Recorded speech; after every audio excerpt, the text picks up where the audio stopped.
The first law of thermodynamics. When a closed system executes a complete cycle, the sum of heat interactions is equal to the sum of work interactions. Right? It means the cyclic integral of heat is equal to the cyclic integral of W. Right? Here heat interaction, net heat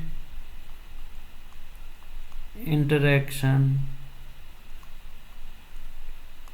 during the cyclic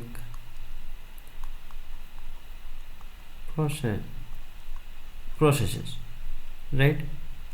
And W is also net work interaction during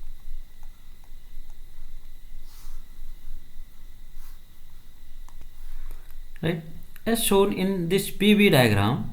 Here the process system moves from state 1 to state 2, right, through this path A, and again moves from state 2 to state 1 through this path B, right.